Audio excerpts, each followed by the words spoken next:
বাংলাদেশের জাতীয় সংবাদ মাধ্যমসমূহে প্রকাশিত সংবাদসমূহের উল্লেখযোগ্য অংশ নিয়ে সম্পাদিত অ্যানালগ নিউজরুমে স্বাগতম। সম্মানিত দর্শক শ্রোতা, আজ 23শে আগস্ট 2009 রবিবার। কোটি টাকা মূল্যের একটি বাড়ি অবৈধভাবে দখল করার উদ্দেশ্যে আওয়ামী লীগ কর্মীরা রাজধানী ঢাকার সূত্রাপুরে নারী, শিশু এবং বৃদ্ধসহ একটি সংখ্যালঘু হিন্দু পরিবারের লোকজনদেরকে অপহরণ করার পাশাপাশি স্বর্ণালঙ্কার সহ বিভিন্ন মূল্যবান জিনিসপত্র লুটপাট করে নিয়ে যাওয়ার ঘটনায় 4 জন আওয়ামী লীগ কর্মী গ্রেফতার হওয়ার খবর প্রকাশিত হয়েছে দৈনিক যুগান্তর, মানবজমিন, আমার দেশ, নয়াদিগন্ত, আমাদের সময় এবং ভোরের কাগজ পত্রিকায়।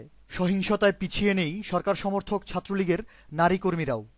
ঢাকা বিশ্ববিদ্যালয়ের শামসুন্নাহার হলে জাতীয়তাবাদী ছাত্রদলের একজন সাবেক নেত্রী সহ 2 জন ছাত্রদল নেত্রীর উপর ছাত্রলীগের নারী ক্যাডাররা হামলা করে আহত করার সংবাদ এসেছে দৈনিক ভোরের কাগজ, আমাদের সময়, নয়াদিগন্ত, মানবজমিন ও প্রথম আলোতে। আওয়ামী ছাত্রলীগ ক্যাডাররা বাগেরহাটের চিতলমারীতে বিএনপির দলীয় কার্যালয়ে হামলা করে 15 জন নেতাকর্মীকে আহত করার খবর।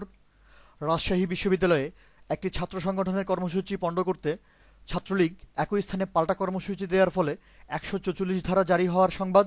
এবং চট্টগ্রাম মেডিকেল কলেজ ছাত্রাবাসে প্রতিপক্ষ ছাত্র সংগঠনের সাথে সরকার সমর্থক ছাত্রলীগের পাল্টাপাল্টি সংঘর্ষের খবর ছেপেছে দৈনিক প্রথম আলো, নয়াদিগন্ত এবং যুগান্তর পত্রিকা। কোটি টাকার টেন্ডারবাজিকে উপলক্ষ করে রাজশাহী মেডিকেল কলেজ হাসপাতালে আওয়ামী লীগ দলীয় মেয়র ও সুধাসদন নিয়ন্ত্রিত টেন্ডারবাজদের 2 গ্রুপের মুখোমুখি অবস্থানের খবর। এবং শান্তিপ্রিয় জেলা বগুড়ায় আওয়ামী শ্রমিক লীগ নেতার নেতৃত্বে কুখ্যাত 7 স্টার বাহিনীর বেপরোয়া সন্ত্রাসী কর্মকাণ্ডের সংবাদ প্রকাশ করেছে দৈনিক যুগান্তর, নয়াদিগন্ত ও আমার দেশ। সরকার দলীয় নেতাকর্মীরা নেত্রকোনার কলমাকান্দায় বিএনপি কার্যালয়ে হামলা করার সংবাদ। এবং মৌলভীবাজারের কুলাউড়ায় সন্ত্রাসী হামলায় গুরুতর আহত একজন জনপ্রিয় বিএনপি নেতা 10 দিন মৃত্যুর সাথে পাঞ্জা লড়ে মর্মান্তিকভাবে মৃত্যুবরণ করার খবর এসেছে দৈনিক নয়াদিগন্তে। নিষিদ্ধ মাদকদ্রব্য ফেন্সিডিল সহ হাতে নাতে আটক হওয়া মুন্সিগঞ্জের একটি ইউনিয়ন আওয়ামী লীগের সভাপতিকে তার লোকজন পুলিশের কাছ থেকে ছিনিয়ে নিয়ে যাওয়ার সংবাদ ছেপেছে প্রথম আলো, মানবজমিন ও ইত্তেফাক। একক আধিপত্য বিস্তার ও জলাশয় দখল করাকে উপলক্ষ করে জামালপুরের সরিষাবাড়ি, নরসিংদীর পলাশ, রাজশাহীর বাগমারা এবং খাগড়াছড়ি সদরে আওয়ামী লীগ ও এর অঙ্গ সংগঠনসমূহের একাধিক গ্রুপে রক্তক্ষয়ী সংঘর্ষের খবর প্রকাশ করেছে দৈনিক নয়াদিগন্ত, মানবজমিন ও আমাদের সময়। জেলা শহর কুষ্টিয়ায় সরকার দলীয় এমপি ও উপজেলা চেয়ারম্যানদের সাথে বিভিন্ন চরমপন্থী সংগঠনের গোপন সম্পর্কের পাশাপাশি বেপরোয়া সন্ত্রাসী কর্মকাণ্ডের খবর।